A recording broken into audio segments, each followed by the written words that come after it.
at some point, some of these conferences, the upper echelon of those schools might be going, why am I carrying Vanderbilt around? Right. Why are they should be holding my bags? Like not, we Yes. shouldn't be equal. So I think at some point it might get down to that. And that would be really unfortunate because at that point, all hell would break loose. And like you said, I think maybe, these conferences break away from the NCAA or college football altogether. So I would hate to see that. I'd hate to see that.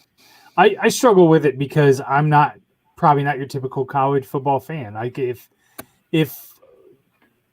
Alabama is playing LSU on a Saturday night and it's a big, huge game, I don't really have a rooting interest, right? I'm an Iowa State fan. I live and die with Iowa State.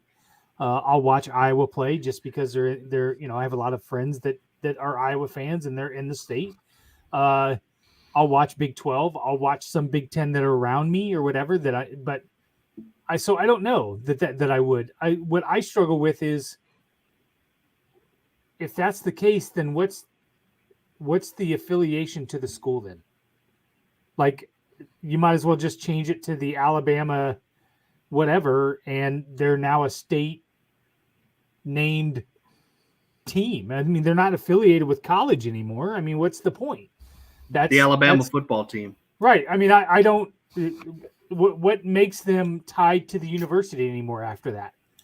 To me, that's conferences, that's rivalries, that's tradition, things like that make people want to watch. If all of a sudden they aren't the Alabama Crimson Tide, then are those Alabama fans? I mean, that's what if Iowa State was not the Iowa State Cyclones and were not tied to the university that I went to, and all of a sudden they were the Ames, I don't know, Highlanders or whatever the fuck that is, I would be a lot less interested in watching that team. They're not part of my school. They're not part of the tradition that I grew up wanting to watch. So that's where I struggle with that when people talk about how they'll break away and they're not part of the NCAA anymore.